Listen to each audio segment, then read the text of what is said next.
Hello, welcome back to a brand new episode. Today we are talking about identity. And I know, without knowing you, that you have most of everything that you need. You have the skills, you have the aptitude, you have the experience, you've probably had twists and turns in your life where you've had to be tenacious, where you've had to be resilient, where you've had to be proactive and determined and make it happen. I know that you've been in rooms. I know that you've met people who have done what you want to do. I know that you can probably read and write or listen to a podcast. I know that you can do all these things. However, one of the things that may be missing for you, and it's often something that is missing for my clients, which is why they book in with me. If you are in that situation, book a free complimentary call in the description below, and let's have a chat about where you go next. They have not fully, or maybe you have not, embodied the identity of the next version of them. And they are stuck in a loop of being an old, outdated version of them. Now, if we look at computers, for example, if I was trying to do what I need to do on a day-to-day basis, using even my Dell computer that I think I bought in about 2002, maybe. I think it was my first laptop. And I mean, I'm sure they've improved, or I don't know if they've improved, but this laptop, even though it had capabilities, I don't think it even had an internet connection. I was just using it as a word processor. Every time I would turn this laptop on, it would be like, it was like a big overture before I went ahead and did it. And for me to be able to make videos, to edit, to do what I need to do, that would be outdated. And so what I find is that analogy really helps people to check in with exactly where they are in their business journey. Because too many people are trying to run where they are right now and where they're going based on that old version of themselves. Based on that version that's like, oh, I'm just not really a consistent kind of person. When actually what their goals, their dreams, their ideas, their plans need is for you to show up. And so let me give you some exercises. You know I'm all about the practical. So let's get into some juicy exercises of how you can shift this identity in a very practical way.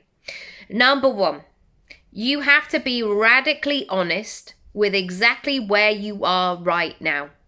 I want you to take responsibility for yourself. I know it's easy to blame other things, other situations, and there will be probably things that you could have to hand to blame. However, control the controllables is my mum's favorite phrase for a reason, and I love it. We can spend all day questioning and it's this and it's that and it's this stuff over here when we forget what we have control over and what we can do. So I want you to zoom in, right in, and I want you to examine yourself and analyze yourself like a scientific experiment. How are you moving through the world? How are you communicating? How are you selling? How are you trusting or not? How are you posting? What's your consistency like? What's your level of excellence? Where are your standards up to right now? Now, we're not looking for perfection here, and we're not trying to get to a stage where you're a robot version of yourself. You are a human being and you're doing all of the things. And there are some times where I have it in all areas of my life. Sometimes I'm absolutely on my game, and I'm not just on my game, I'm above my game. I'm doing all of the things. And then there are some times where it's like I've slid down a little bit because I've just needed to. I always think about these moments as parents, like if you've got flu in bed, you cannot be the parent that you want to be to your kids. You're not going to be like, oh my gosh, guys, let's go on a boat. Let's go on the River Thames today. Let's go to Alton Towers. You're not doing that. It's like, sorry, mummy's not feeling very well. And, you can watch telly all day. Like, I've had those moments as a parent. Would I choose to do that every single day? Absolutely not. But what I'm not doing, however ill I am, is saying, right, kids, when they were like 2 and 6, you're going to have to go to the supermarket by yourself and cross those busy roads. Like, I'm not doing those things. What we're looking for here is how you can move further up the scale of the kind of person you want to be in the world, instead of getting stuck in this mindset of settling or not even noticing, not even having your awareness towards it, and just kind of going, well, that's it for me, or that's the kind of person I am. No, you can change. You can do anything you want at any time. Number 2, I want you to really lean in to what your business goals are, and to really think about how you would do this in an ideal situation, who you would be. Because again, you get to choose all of it. There are some very rich people in the world who are awful human beings, do not care about anybody else apart from them and their bank balance. And there are other people who are making so much money, and they are making such a difference. They're personable, they're kind, they're philanthropic, they are an activist, they are using their platform, they are doing all of these things. And so what I want you to do is to get clear on not only the business goals that you want, but the identity you would love to have within it.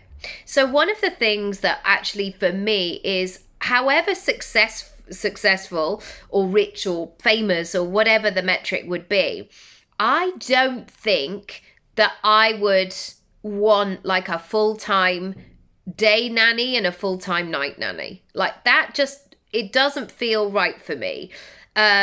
And to have somebody living in my house and being that person with my kids all the time. There are some people who go, I want the day nanny and I want the night nanny. And like, what happens if they're on holiday? Like, I need a backup nanny. That just, for me, doesn't feel right.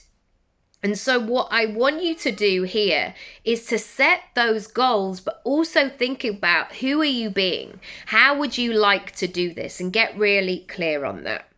Number 3, I want you to look out for the inspirational nods. Notice the people that are doing it and how they are moving.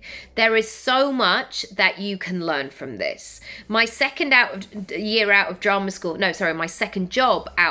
school. So it was about 6 months after I'd left.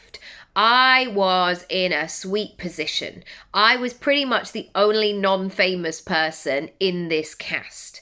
And I got to observe how these people move through the world, how they spoke to their agent, how they showed up for rehearsals, how prepped they were, how they communicated about things, how they spoke about things, their creative process, all of it. And I was just absorbing it all. And also, when you're in circumstances like that, you can go, oh, that's interesting that they do it like that. That would not work for me. That's not the kind of person that I would like to be. So you get to choose it all. Number 4, I want you to put these structures in place to support this next version of your identity. One of the things that I do when I set a new goal is I communicate really, really clearly with my family. What I'm doing, why I'm doing it, what I'm excited about doing it. I bring them on in an age-appropriate way, of course. But instead of keeping it hidden and like mysterious, I tell them, because having that support, having that understanding and that acknowledgement really helps the process. If you want to find out more about how I can help you, send me a message, book in a complimentary call, and let's get going. Let's make some mega moves.